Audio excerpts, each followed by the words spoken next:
They say the line between loyalty and stupidity is thin. I crossed it the day I checked my email on vacation. The sun was spilling through the blinds of our rented beach house. My wife was laughing somewhere in the kitchen, blending fruit for smoothies. Then my phone buzzed. Urgent, need you online for client call. It was from Erin, my wife's sister, my HR manager. I almost ignored it. Almost. But that's what loyalty does. It convinces you that one more favor, one more hour, one more weekend will buy you peace later.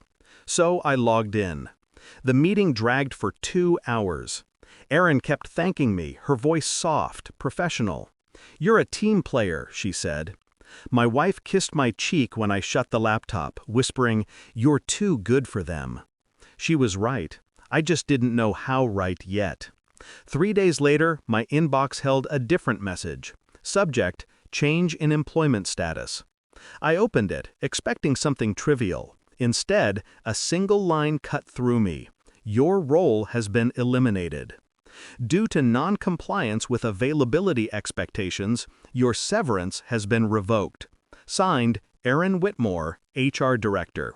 My wife's sister. No call, no warning. Just corporate precision. My hands trembled once, only once, before the calm returned. Years of managing crises taught me one thing: emotion wastes time. I replied, "Thanks for the update." Then I shut the laptop. Erin had always worn professionalism like perfume, too thick, too artificial. When she joined the company 3 years ago, she'd called me family first. I'd believed her. I'd even helped her get that job, revised her resume, coached her through interviews.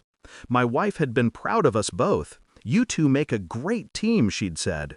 Apparently, we did, until my salary stood in the way of her promotion budget. The company was bleeding cash. The board wanted cuts. The HR head who could strategically downsize without lawsuits would earn a fat bonus. And Erin knew I wouldn't sue family. She was right. I wouldn't. But I would destroy her from within policy. It started with a clause most people overlook: the exit protection clause in my executive contract. I'd helped draft it when I joined.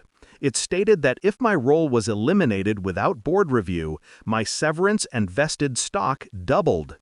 The clause wasn't buried, it was bold, signed by the CEO himself.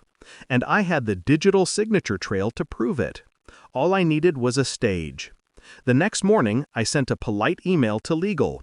Per my employment contract, I'd like the board to review my termination as required under Section 14.3. That line was a grenade with the pin still in. By noon, the internal threads were chaos.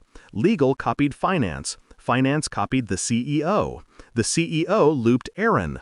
And I just waited. At 4 p.m., I got the invite. Emergency board session. Termination review. When I joined the video call, faces filled the grid. The CEO, 2 board members, legal counsel, and Erin. Her expression was tight, controlled. The company lawyer started reading aloud. My clause. My signature. The CEO's approval. Every word was a nail in her coffin. When the lawyer reached the part about failure to conduct mandatory board review prior to termination, I saw it. The CEO's hand froze mid-air. His coffee tilted, hit the floor with a muted crash. He turned to Erin. "You sent this termination without clearance?" Her voice cracked. I followed standard HR procedure." "Standard?" His tone sliced through her defense. "You just triggered a $480,000 severance liability." Silence, the kind that eats oxygen. Then I spoke, calm, measured. "I'd be happy to sign the release papers once funds clear. No hard feelings. Mistakes happen." Erin's eyes met mine through the screen. Cold, desperate. She realized it wasn't a mistake. It was precision. 3 weeks later, my severance hit. Doubled. The CEO's apology came next, a corporate masterpiece of damage control. Erin's didn't. Word spread fast. HR protocol review, compliance audit, Then a quiet LinkedIn update. Former HR director at Norcrest Industries. Former. My wife never asked what really happened. Maybe she didn't want to know. But one night as we sat on the porch, she asked softly, "You okay with how it ended?" I watched the horizon, the last trace of sun melting into the water. "I'm okay," I said. It ended the way it had to. The truth is, revenge doesn't need fire. It needs patience.